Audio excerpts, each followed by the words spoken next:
بسم اللہ الرحمن الرحیم۔ اللہ سے مانگیے، اللہ تعالیٰ ہی سے اپنی تمام تر حاجات اور ساری ضروریات، خواہ ان کا تعلق دنیا سے ہو یا آخرت سے، مانگنا شریعت میں دعا کہلاتا ہے۔ اسلامی تعلیمات میں دعا کے فضائل اور احکام بہت زیادہ ہیں۔ دعا کی ضرورت: اللہ رب العزت ہی حاجت روا اور مشکل کشا ہیں۔ اللہ کے علاوہ نہ تو کوئی حاجت روا ہے اور نہ ہی مشکل کشا۔ صرف وہی ذات ہمیں فائدہ پہنچا سکتی ہے اور نقصان سے بچا سکتی ہے۔ ہم سب اس کے مملوک اور وہ ذات ہم سب کی مالک ہے۔ ہم سب اس کے در کے فقیر اور محتاج ہیں۔ وہ غنی اور وہاب ذات ہے۔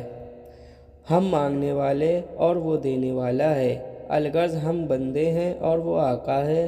اس کریم ذات کا محض اتنا کرم ہی کافی ہے کہ وہ ہم جیسے نالائق، غیر مستحق بلکہ مستحق سزا اور عقاب لوگوں کو اپنی نعمتوں سے نواز رہا ہے۔ لیکن یہاں تک معاملہ صرف کرم کا ہے۔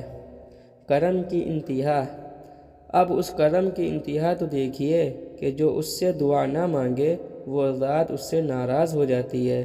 ایک حدیث پاک میں ہے، حضرت ابو ہریرہ رضی اللہ عنہ سے روایت ہے کہ رسول اللہ صلی اللہ علیہ وسلم نے فرمایا، جو شخص اللہ سے دعا نہیں مانگتا تو اس پر اللہ تعالی ناراض ہو جاتے ہیں۔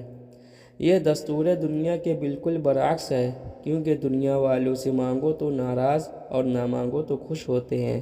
اس کے باوجود اگر ہم اس ذات سے اپنی حاجات اور ضروریات کو پورا کرنے کی دعا نہ مانگے تو بتائیے ہم سے زیادہ بے عقل اور کون ہوگا؟